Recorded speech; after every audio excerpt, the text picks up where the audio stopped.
Welcome to Samishta coaching centre. आज हम काफ़ी समय के बाद अपने 10th क्लास के विज्ञान की वीडियो को स्टार्ट करने वाले हैं।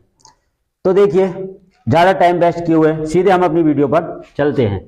जैसे चैप्टर हमारा 1 है विज्ञान का, 10th क्लास की हमारी विज्ञान है, उसका चैप्टर हमारा 1 है। तो चैप्टर 1 में हमारे लगभग इसमें 10th क्लास में 3 डिवाइड में हमारी विज्ञान होती है। पहले ऑप्शन में आती है हमारी केमिस्ट्री, जिसे हम बोलते हैं रसायन विज्ञान। ठीक है, रसायन विज्ञान, रसायन विज्ञान। दूसरे पार्ट में आती है हमारी बायोलॉजी, जिसे बोलते हैं हम जीव विज्ञान। तीसरे पार्ट में आती है हमारी फिजिक्स, जिसे बोलते हैं हम भौतिक विज्ञान, भौतिक विज्ञान। ठीक है, तो ये तीन पार्ट होते हैं हमारे विज्ञान के अंदर। तो तीनों पार्टों की हमारे पास एक बुक बनती है, इसको बोला जाता है विज्ञान। ये 10th क्लास के लिए है। ठीक है, इसका पेपर का डिवाइडेशन जो होता है हमारा, इसमें से तीनों में से हमारे 20 जो है ऑब्जेक्टिव क्वेश्चन आएंगे, जिन्हें बोलेंगे हम बहुविकल्प। ये वो तीनों पार्टों में से आएंगे, वो आपके लिए OMR शीट पर भरने होते हैं। 20 बहुविकल्पी आएंगे, बहुविकल्प। ठीक है, और बचा हमारा 50 नंबर। 50 नंबर का हमारा लिखित होगा, थ्योरी। ये ऑब्जेक्टिव होंगे हमारे, केवल भरने वाले होंगे ORM शीट पर, और ये हमारा लिखित होगा, इसके हमें आंसर लिखने हैं। अब इसमें से क्या होगा, 30 नंबर का आपका प्रैक्टिकल होता है विज्ञान के अंदर, और 70 नंबर का हमारा क्या होगा, लिखित थ्योरी। तो इसमें से जो है केमिस्ट्री और बायोलॉजी, इसकी भी कोऑर्डिनेशन होती है। ये भी हमारे लगभग अलग अलग डिवाइड में से आती है। जैसे केमिस्ट्री हमारी लगभग 20 नंबर की आती है, और ये बचेंगे हमारे 25 नंबर के। 25 का भौतिक विज्ञान और 25 का हमारा जीव विज्ञान। इस प्रकार से हमारा टोटल नंबर बैठेगा ये 70।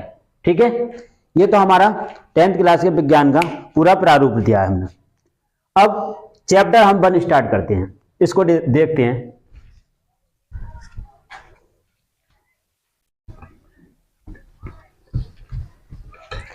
चैप्टर 1 नाम है इसका रासायनिक अभिक्रियाएं एवं समीकरण। तो बेसिकली ये चैप्टर है हमारा, सभी को पता है कि रासायनिक अभिक्रियाएं क्या होती हैं। इसमें आता है हमारा भौतिक परिवर्तन और रासायनिक परिवर्तन।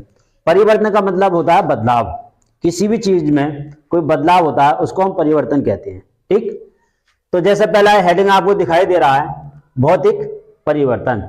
भौतिक परिवर्तन क्या होता है, आप अपने आसपास में चारों तरफ देखते हैं, प्रकृति के अंदर या आपके क्लासरूम में या आपके घर में कुछ ना कुछ परिवर्तन, कुछ ना कुछ घटनाएं होती रहती हैं।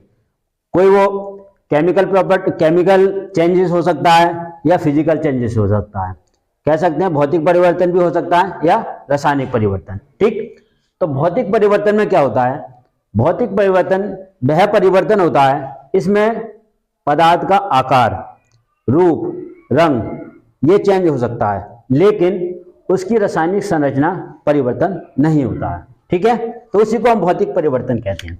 इसकी डेफिनेशन कैसे लिखेंगे, भौतिक परिवर्तन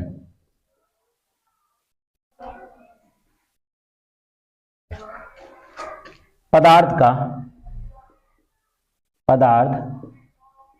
का वह परिवर्तन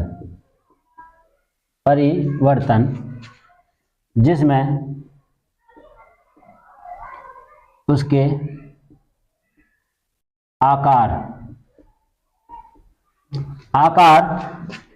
अवस्था आदि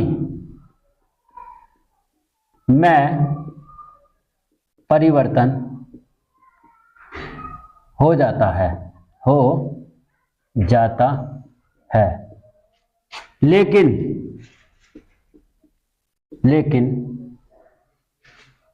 उसकी रासायनिक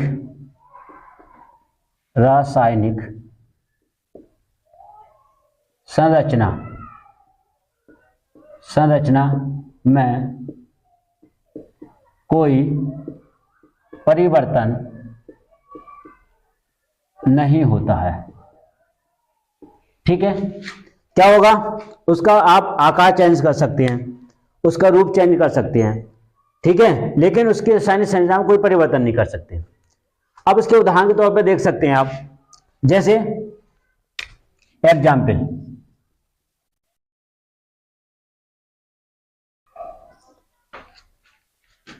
लोहे की कील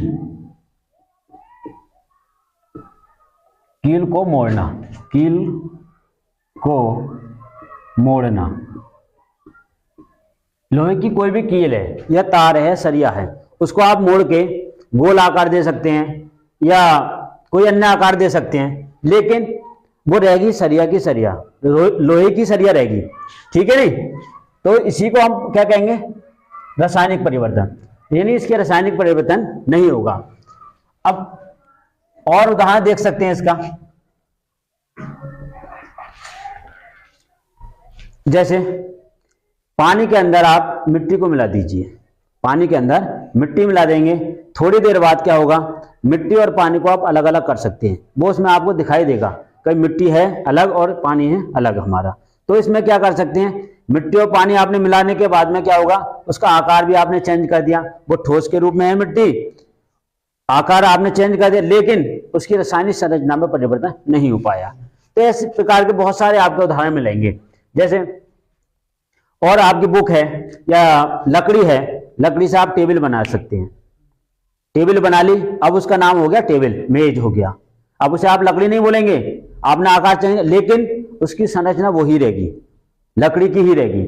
या लोहे की कोई चादर है, उससे आप जो है अलमारी या कोई अन्य बर्तन बना सकते हैं, लेकिन वो रहेगा उसी का, लेकिन उसका नाम चेंज हो जाएगा। ठीक है, तो ये क्या है, हमारे भौतिक परिवर्तन है। अब दूसरा हेडिंग है आपका रासायनिक परिवर्तन। रासायनिक परिवर्तन क्या होता है, रासायनिक परिवर्तन वह होता है, वह पदार्थ, एक या दो पदार्थों को मिलाने पर एक से अधिक पदार्थ बनते हैं। इसमें क्या होता है, उसका आकार भी चेंज हो जाता है और संरचना भी चेंज हो जाती है, रासायनिक परिवर्तन भी हो जाता है। उसी को हम क्या कहते हैं, रासायनिक परिवर्तन। जैसे दूध से दही का बनना, दूध है आपका, दूध में आप जो है अम्ल डाल देंगे, अम्ल बनाने के बाद में क्या हो सकता है, दही, दही से वापस आप दूध नहीं बना सकते। लेकिन भौतिक परिवर्तन में क्या होता है, सरिया आपने मोड़ी थी, उसका रिंग बना दिया आपने, रिंग से आप जो है उसे पुनः सरिया के रूप में वापस कर सकते हैं। लेकिन रासायनिक परिवर्तन में आप उसे जो उसकी पहली संरचना है उसमें लेकर नहीं आ सकते। जैसे दूध का दही बनाया था आपने, तो दही से दूध नहीं बना सकते। ठीक, यही अंतर होता है इसके अंदर। अगला लिखते हैं रासायनिक परिवर्तन। रासायनिक परिवर्तन,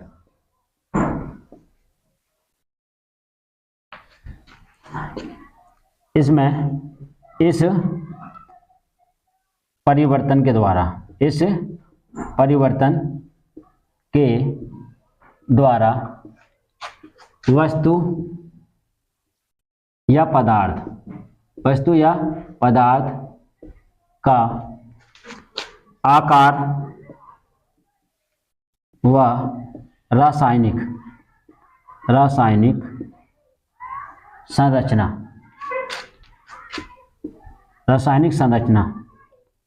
आदि में परिवर्तन हो जाता है, आदि में परिवर्तन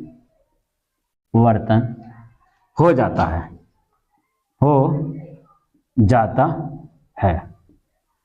रासायनिक परिवर्तन कहलाता है। रासायनिक परिवर्तन कहलाता है। उदाहरण के तौर पर इसके बहुत से उदाहरण मिलेंगे। दूध से दही का बनना, दूध से दही का बनना। और क्या हो सकता है भाई? लकड़ी का जलना, अगर लकड़ी आपने जला दी तो उसे वापस लकड़ी को नहीं पर ले सकते आप, ठीक है। और क्या हो सकता है भाई?